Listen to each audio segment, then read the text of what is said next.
Hello everyone, good morning. Welcome to Tanvith creations. So యాక్చువల్గా నిన్న మా ఇంట్లో ఒక టాపిక్తో స్టార్ట్ అయ్యిందనమాట. వర్క్ చేసుకుంటూ ఇలా మాట్లాడుకుంటూ పని చేస్తుంటిమి.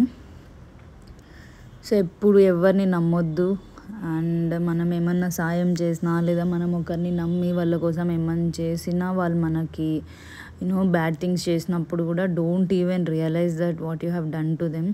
Because what I think is like the other person వాళ్ళు రియలైజ్ అయినప్పుడు అరే వీళ్ళు నా కోసం ఇంత చేసినారు కదా అని వాళ్ళు రియలైజ్ అయినప్పుడు మాత్రమే లైఫ్లో చేంజ్ ఉంటుంది. అంతేగాని మనం వాళ్ళ గురించి 100 సార్లు అలానే కూర్చొని మాట్లాడి ఆలోచించి ఇంత టైం వేస్ట్ అన్నది మాత్రం చాలా it took some time for me to realize that.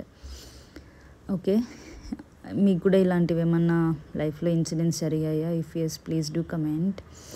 So ఇలా మాట్లాడుకుంటూ కొద్దిగా బ్రేక్ఫాస్ట్ చేసి తన్విత్కి తినేసి వాడు స్కూల్కి రెడీ అయిపోయాడు. మేము బ్రేక్ఫాస్ట్ తినేసి ఆఫీస్కి స్టార్ట్ అయిపోయాం. సో వెళ్తూనే వెళ్ళి కాఫీ ఒక టీ తాగేసి తర్వాత వర్క్ చేసుకుంటే చాలా ప్రశాంతంగా ఉంటుందని టీ తాగేసాను. So look at the view man.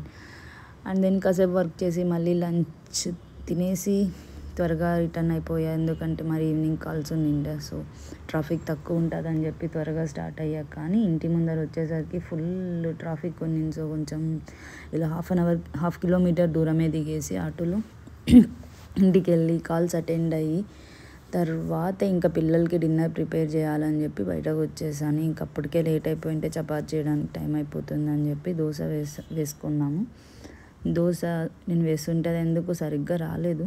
So అందుకు హస్బెండ్ ట్రై చేస్తుండే. అలా తినేసి పిల్లలకి తినిపించి స్నానం చేయించేసి అలా డే మొత్తం ఫుల్ బిజీగా అయిపోయింది. So how's your day? Please do comment, and if you like our content please subscribe, like, share.